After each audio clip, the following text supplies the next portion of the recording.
তুলনামূলক সহজ প্রতিপক্ষের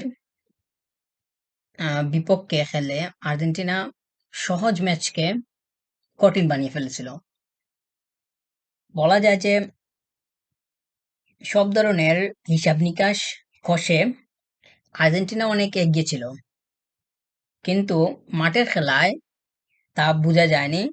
ইকুয়েডর খুবই ভালো খেলেছে এবং তাদের বল পজিশন থেকে শুরু করে শুট, বিগ চান্স সবকিছুই মোটামুটি ভালোই ছিল।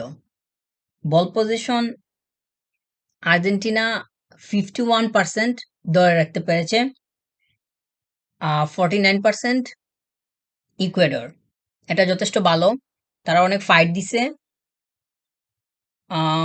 টোটাল শুট করছে 9টা, ইকুয়েডর টোটাল শুট করছে 9টা, অন্যদিকে আর্জেন্টিনা 8টা। তার মানে এদিকেও তারা এগিয়ে আছে। 90 মিনিটের খেলা দেখে কোনো দলকে কে এগিয়ে আছে কে পিছিয়ে আছে এটা বলা মুশকিল ছিল। ইকুয়েডর বিগ চান্স ক্রিয়েট করছে 3টা, অপরদিকে আর্জেন্টিনা একটা, মাত্র একটা। দু দল সমানে সমানে লড়ছে, ভালোই ফাইট হয়েছে। প্রথম দিকে আর্জেন্টিনা 35 মিনিটসে একটা গোল করছে, লিসান্দ্রো মার্টিনেজ হেডের মাধ্যমে গোলে কনভার্ট করেন। এবং শেষের দিকে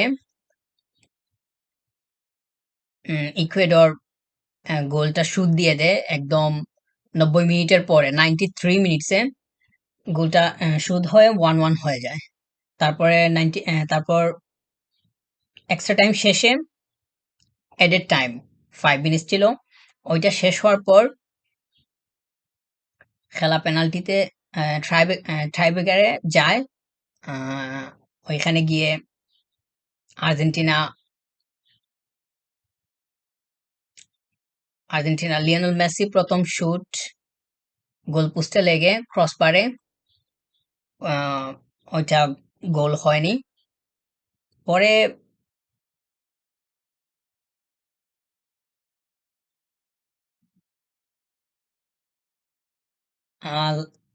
এমিলিয়ানো মার্তিনেজ 2টা টাই ব্রেকার সেভ করেন।